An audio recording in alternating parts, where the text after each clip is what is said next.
¿Cómo consideran que se dio origen y desarrollo del virreinato? Empezó el siglo XVI cuando los españoles, al mando de Hernán Cortés, conquistaron la Nueva México Tenochtitlan. Así fundaron la Nueva España, nombre que los conquistadores le dieron a la actual Ciudad de México.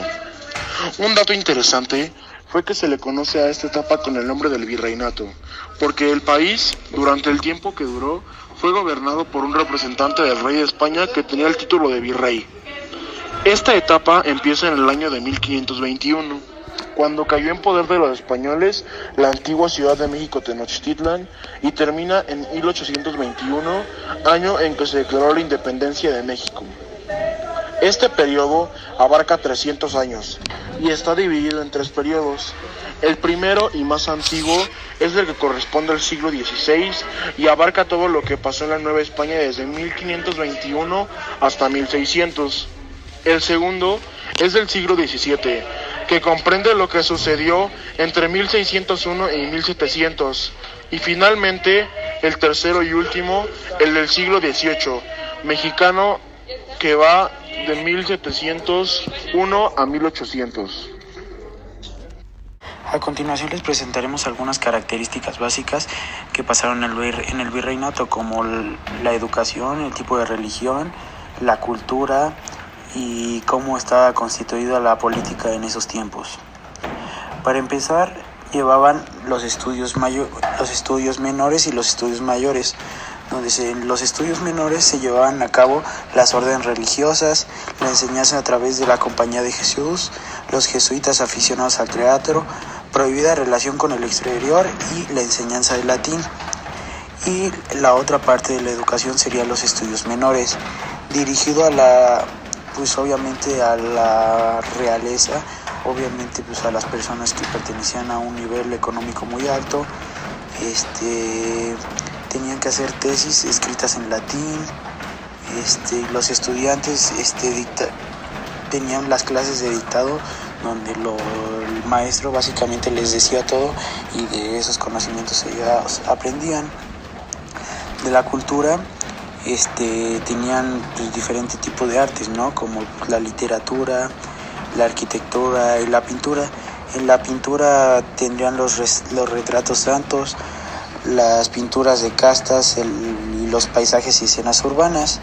En la arquitectura se buscó dar una expresión plástica a los anhelos libertarios de los criollos a través de ella. Fue por eso que se dio la arquitectura barroca europea, fue un modelo de novohispana, o sea, los españoles trataban de hacer un poquito más europeo nuestro país México, en las partes de la Ciudad de México, Puebla, Oaxaca, Pátzcuaro y San Cristóbal. En la literatura, mientras avanzaba la colonia, más específicamente en el periodo barroco, las dos Españas, la Vieja y la Nueva España, tendieron a parecerse más entre sí, pero hubo entre quienes quisieron venir a las nuevas tierras. El mismo Miguel de Cervantes solicitó en vano diversos puestos en diferentes reinos de ultramar. El altísimo místico, San Juan de la Cruz, estaba ya preparado su salida cuando la muerte del cerro le cerró el camino, y otros literatos como San Juan de la Cueva, Tirso de Molina y el ingenioso Eugenio de Salazar pasaron algunos años en las nuevas tierras.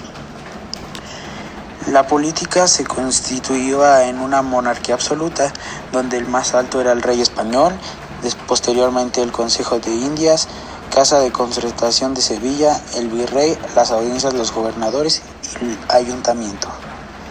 La religión tenía una religión católica, donde sufrió una cisma que la dividió en dos grupos, la Iglesia Católica y la Iglesia Protestante. Eso sería toda de las características. Las reformas borbónicas fueron una serie de cambios en la administración aplicados por los miembros de la monarquía borbónica y que buscaban cambiar la situación interna para crear una nueva concepción del Estado, asumiendo la dirección del poder español. Las principales reformas borbónicas que surgieron fueron: en el plano militar, se planeó crear una fuente armada para no depender de otras potencias. Los gastos de las guerras fueron elevadas. Renovación de la burocracia para lograr una burocracia profesional, nombrando militares y hábiles, se estableció un salario fijo. El poder de la Iglesia era mayor y se exigía obediencia completa. Las principales características de estas reformas fueron: buscaban tener el control sobre las colonias americanas.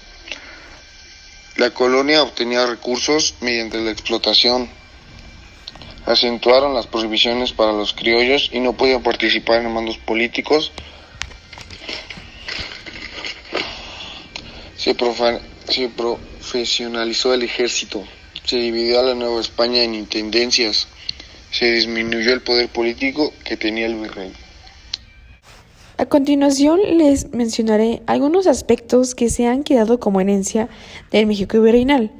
En el presente, ya sea cultural, político, social u otro aspecto, es lo siguiente.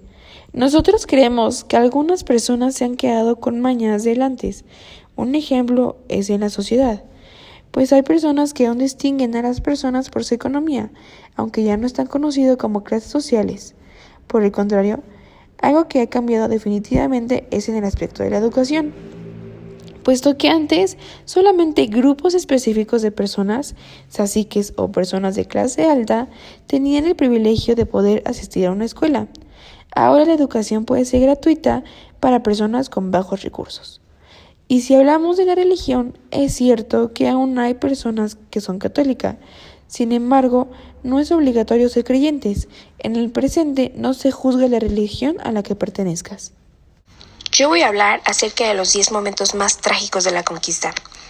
El primero fue la Noche Triste. No solo fue triste para los españoles, también lo fue para sus aliados tlaxtecas, que perdieron muchos soldados.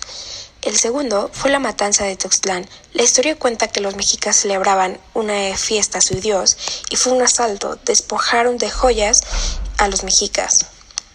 La tercera fue la Malinche, mujer que jugó un papel muy importante en la conquista española del Imperio Mexicano.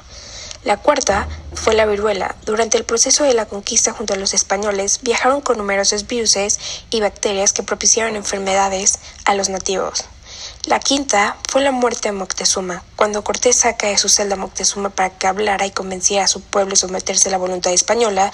El pueblo, muy molesto, empezó a pedrarlo hasta matarlo. La sexta fue la conquista material. La conquista material fue triste e inhumana. Desaparecieron y se olvidaron de muchas civilizaciones. La séptima fue la eliminación de creencias.